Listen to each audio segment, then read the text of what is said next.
Hello and welcome to the Norfolk Chamber of Commerce GDPR podcast. New rules known as European General Data Protection Regulation, or GDPR, are coming into force in May, which will affect how every business deals with data affecting their employees and customers. I'm Sean Lothorpe, a business journalist, and in this podcast we're looking at how the new rules will affect businesses, particularly in terms of their marketing, including the potential challenges around marketing and consent and re-consent campaigns. Well, joining me to discuss this are Alex Saunders, a solicitor at Leeds Prior, and Holly Stibben, Director of 101 Websites, Apps and Email Marketing. Thanks both for joining us. Alex, I'm going to start with you as the lawyer, I'm afraid. Let's just have an overview of what we're talking about when we talk about GDPR, and then the specific types of consents that people have to look at. So let's just summarise what GDPR is first. Yeah, absolutely. So GDPR, the General Data Protection Regulation, is EU legislation that is going to cover the use of personal data, personal information, and is due to come into force on the 25th of May 2018 to replace the existing Data Protection Act 1998. So lots of excitement around this because it enhances data protection rights for individuals and gives further and additional information and requirements on businesses to comply with the way that they handle personal data. And under the GDPR, as well as under the existing law, you need to process data, you need to use personal data in a way that is fair and lawful. Yeah. And what that means in practice is that you need to rely on one of 6 grounds when you're using personal data. So you need to effectively be able to pin your activity to one of those particular grounds. Yeah. So in brief, one of them is consent, probably the one that's talked about the most, where you get consent from someone to use their information for a particular reason. You can use personal data without consent if you need to do so as part of a contract. So a contract for goods and services, an employment contract, you don't need to go out and get the individual employee's consent. You can rely on that particular ground. If it's in the vital interest, so if it's to save someone's life or protect their health, if it's to comply with a legal obligation, if you need to do so as part of some kind of public function. So when HMRC are processing personal tax returns, they would be relying on that particular ground. Okay. And most public authorities would rely on that.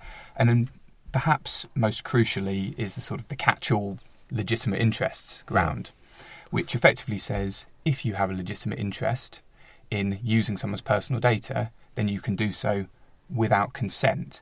But that needs to be balanced against the potential harm to the interests of the individual in question. Yeah, we'll come on to legitimate interests in a moment, but let's just pick up the consent issue. Holly, is that the one that I guess that you're most interested in as a marketeer, if you like, because that's the one that businesses need to think about in terms of their marketing, isn't it? It'll certainly be the one that's used most in marketing. As Alex says, you can use legitimate interest, but it's questionable whether you should in some cases. You'd need to think extremely carefully about it. And then, of course, you've got contractual obligation. So if you've got a website which the sole purpose of signing up is to receive email alerts, you wouldn't then ask for consent because that would be silly. You'd rely on contractual obligation. But yes, in the main, consent is going to be the big one for most marketeers. So just clarify that then. So if I see something on a website that says, click here and receive our emails, Is that consent or is that... No, that's different. Right. That would probably be consent, depending on the website surrounding it. However, we've got a website customer called Blightwatch. So they do alerts to tell farmers when they need to go out and spray their potatoes to protect against the disease called blight. Yeah. And the whole point is that you receive an email alert that says, go and spray your potatoes. Gotcha. So you're not subscribing. Yeah. It's part of that contract. Yeah. And of course, there's marketing around that. So when you get your alert, all the sponsors are on there and other things are on there. But the main purpose is to tell you that you need to go and spray. How do you get consent? How do you go about getting consent? Well, ask. Right. It's the first thing you can start with. I've got an email list, for example. Yeah. I know my customers are. Am I supposed to contact them again and say, look, I've got this data.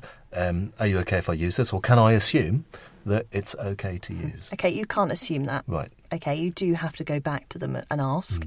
There may be other ways that they can provide consent as well. So, for example, you may ask for consent on your website. Yeah. So if you update your website with a form collecting name and email for an email list, Yeah. which is probably all you're going to need. Yeah. And then alongside that have your privacy notice and link to your privacy statement on your website. You could then also run an email reconsent campaign. So you could send an email to people saying, in light of GDPR, we're having to update our database. Please could you confirm your details if you would like to remain opted in. Yeah. The trouble with sending one campaign like that is that you now have to assume that everybody that doesn't respond is opted out. And you can't contact them again. Yeah, but that's the thing, isn't it? How do you contact them if you've got this sort of chicken and egg thing? You do have to be careful. I mean, if they're already on your list, you're already contacting them through one means or another under current law, hopefully. So actually, you've got to contact them really now before the new rules kick in. You do have to, yes. Yeah, you can't do it afterwards, certainly not.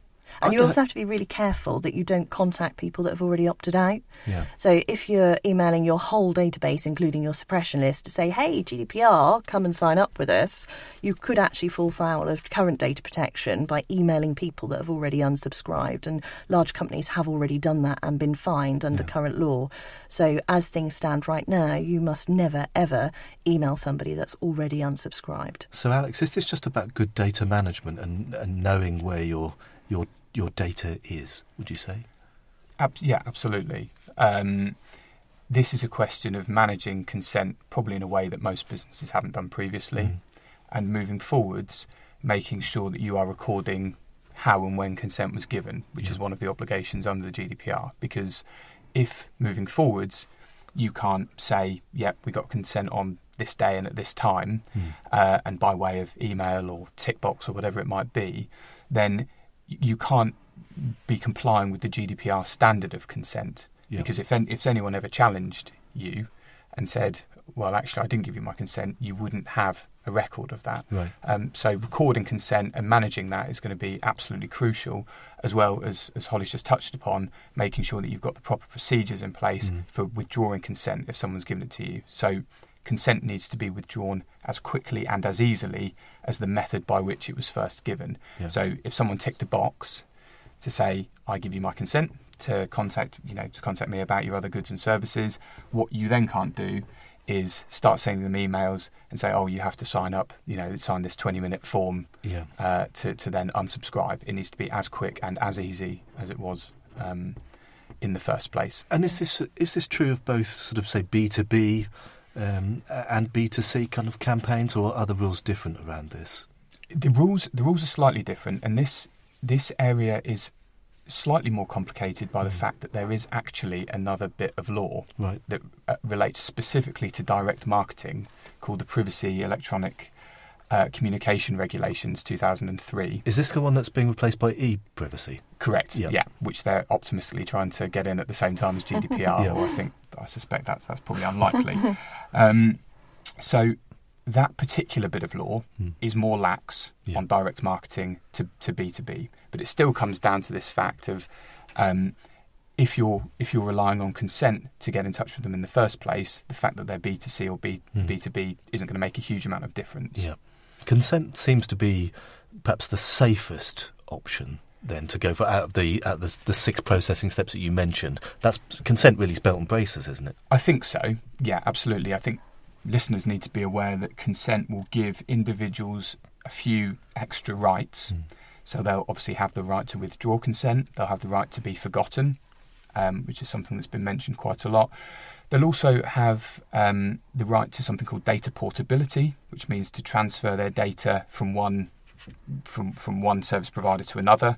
So, for example, an internet service provider, without restriction and free of charge. So there are additional things that come with consent, but you're absolutely right. Consent is probably the belt and braces approach, because otherwise you're falling back and seeking to rely on legitimate interests. Yeah. Now, the GDPR in the recitals, Recital 47 makes it clear that direct marketing can be a legitimate interest, but the ICO have been saying it's very rarely going to be. Okay. So you need to, as Holly's already said, you need to think incredibly carefully if you're going to try and circumvent getting consent and rely on legitimate interest, because whilst the GDPR hasn't come into force yet and we're not 100% sure how it's going to be enforced, the likelihood is that's only going to apply in limited circumstances. Do you think that some businesses might try it on by using legitimate interest to maybe reach out to businesses rather than consent?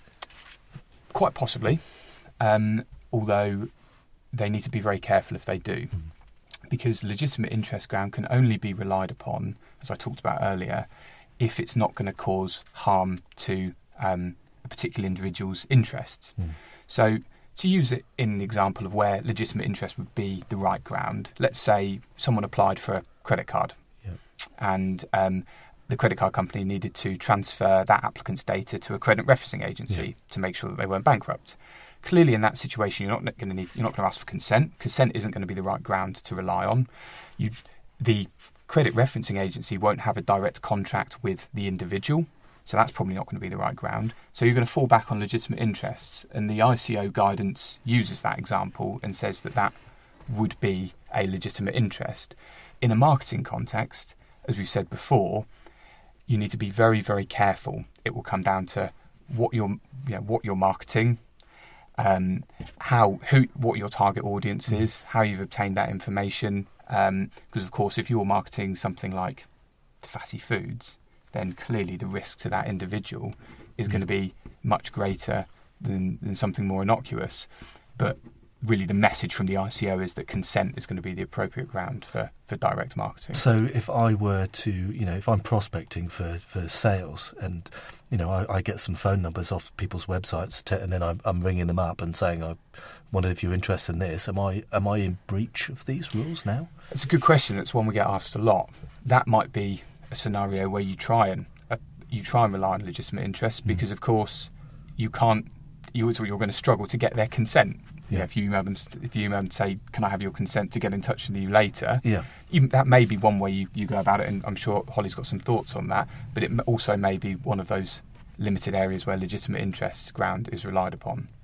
What do you think, Holly? For marketers, this can only be good news because when you're emailing somebody that wants to receive your email, they're probably going to do what you want them to do. Yeah. And I've been running email marketing courses for the past 4 years, and my main message has been find out if people want your email, and if they do, send it, and if they don't. Yeah. Because what a wasted effort. It's going to improve your results, you're going to get better relationships. There's other marketing streams out there which might be better for people. Well, let's have another question for you as well, Holly, because obviously a lot of companies, they don't just, ring themselves, they buy these lists, don't they, email lists. I mean, do you think then that under these rules that, that those lists will just go out the window, people will stop hope using? so. You hope so? I hate purchase lists. They never work. I've been saying this for years and years. Stop buying purchase lists. Yeah. People on those lists receive so many emails from people. Why do you think yours is going to be any different? So how do you collect people? How would you go about it then as a How do you collect marketer? data? Yeah. Well, go to events such as GDPR conference, meet people, talk to people that you already know. Perform other types of marketing to encourage people to subscribe. You could use telemarketing, perhaps. There's a number of ways you can go about it, but buying in a list to receive a very low quality of return, that's just not a good way to go about it. The other thing, do you think, anecdotally, I've heard examples of this, that people are now, they're looking at their lists that they've got the data they hold, and there's effectively like a sort of burning of the email that's going on before the new rules come in, because they're thinking, we've just got to dump this and start again. Absolutely. We all hold data for no good reason. We've got an Excel sheet here, we've got a database there, we've got a drawer full of business cards. Why? Why do we feel the need to hold on to this data? We're never going to use it. So do you think people should? Do you think they should get rid of it? Yeah, I do. Yeah, and probably go one step further than that and say you have to get rid of it not only under existing GDPR. Well, because one of those principles that we've talked about is that you can only retain data so long as is necessary for the original purpose that you collected it for. Absolutely. Now, if you collected a business card in 1999, there is a very, very good chance that you don't need that anymore. Yeah. So you shouldn't be retaining data for any longer than is necessary. But of course, if you need it, and if you can justify why you need it, then you can keep it. So what advice would you have then for people on how they should manage their marketing campaigns, or their email marketing campaigns in particular, going forward to make sure that they're compliant under the new rules? I mean, what would your top tips be? OK, well, obviously, they need to ensure the legal basis for processing and choose that wisely, gain consent if necessary, but then also check that their suppliers are compliant as well and get that documented from their suppliers. Final thoughts from you, Alex? Yeah, I would agree. I think the first step is to identify which basis you're going to rely on. Is consent the most appropriate one? In marketing, 9 times out of 10, I think the answer is going to be yes. And then look to consider whether or not your existing consent meets the GDPR standard, which again, 9 times out of 10, it's fairly unlikely. So go out and obtain your fresh marketing consent and do it in a way that meets GDPR standard, so you don't need to go through this exercise, again for at least for a while. Great. Okay. That's all we've got time for, I'm afraid. So thank you both for joining us. That's Alex Saunders from Leeds Prior and Holly Stibben from 101. And don't forget that you can find out more information and details of this topic and others, as well as other Chamber events, on the Norfolk Chamber website. This was a Tin Can Digital production for the Norfolk Chamber of Commerce, produced by Fiona Ryder and presented by Sean Lothorpe.